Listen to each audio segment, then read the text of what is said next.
மெத்த படித்த மேதாவி. நான் கேட்குறேன், எல்லாம் தெரிஞ்சோன்னு சொல்கிறாரு. 20,000 புக்கு படித்தோன்னு சொல்கிறாரு. இதை எப்படி படிக்காமல் இருந்தார்?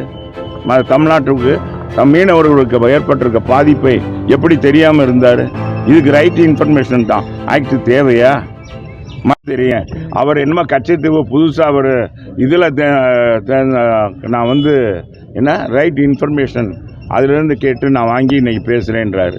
10 வருஷம் ஆட்சியில் இருந்துட்டு ரைட் இன்ஃபர்மேஷன் பெரிய எல்லாம் தெரிஞ்சவன்னு சொல்கிற இந்த மேதாவி இருக்காங்க, மேதாவி மெத்த படித்த மேதாவி.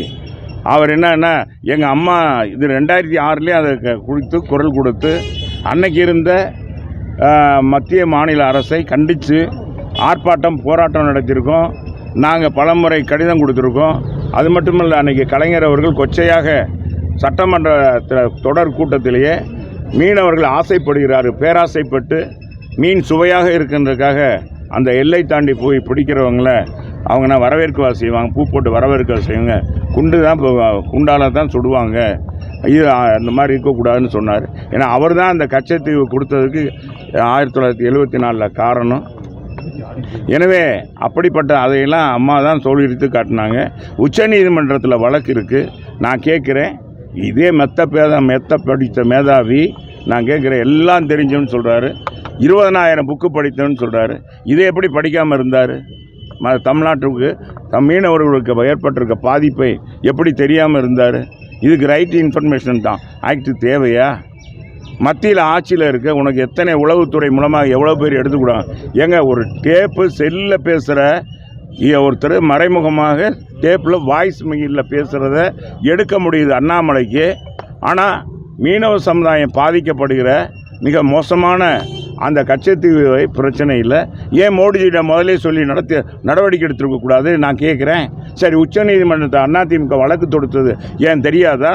ஏன் தெரியல? இன்றைக்கி என்னமோ புதுசாக இன்றைக்கி மீனவர் சமுதாயம் அவருடைய நம்பிக்கையை அவங்க வாக்குகளை பெறுவதற்காக இது மாதிரி ஒரு நாடகம் நடத்துகிறாங்கன்னா இதுதான் மிகப்பெரிய பொய்.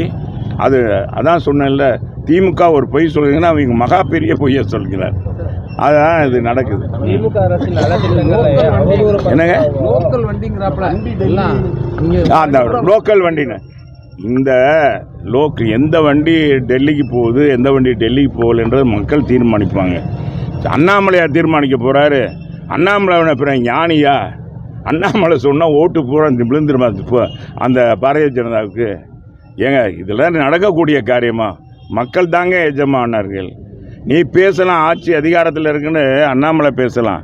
எந்த வண்டி டெல்லிக்கு போகுதுன்றது தேர்தல் முடிஞ்ச பிறகு மக்கள் முடிவெடுத்து அனுப்புவாங்க. தைரியமான கருத்துக்களை தொடர்ந்து சொல்லிட்டு வாரீங்க. இந்த மாதிரி தைரியமான கருத்துக்களை சொல்லக்கூடியவங்களுக்கு அமலாக்கத்துறையை வச்சு பயன்படுத்துறாங்கன்னு ஒரு இது இருக்கு.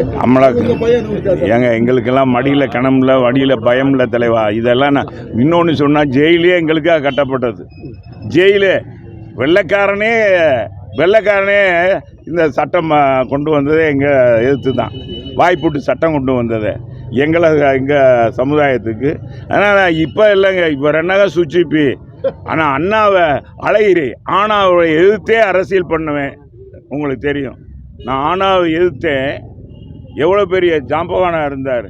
இங்கே மதுரையில் பார்த்தா சொக்கநாதர் மீனாட்சி சுந்தரேஸ்வரர் காட்டில் அவருக்கு தான் செல்வாக்குன்னு திமுக துதிபாடிகள், அண்ணனுக்கு துதிபாடிகள் இருந்தாங்க. அண்ணன் அழகிரிக்கு இன்றைக்கி அவங்களாம் எங்கே போனாங்கன்னே தெரியல. அண்ணன் வளர்த்து விட்டார், எனக்கு ஓடி போயிட்டாங்க. அது வேறு.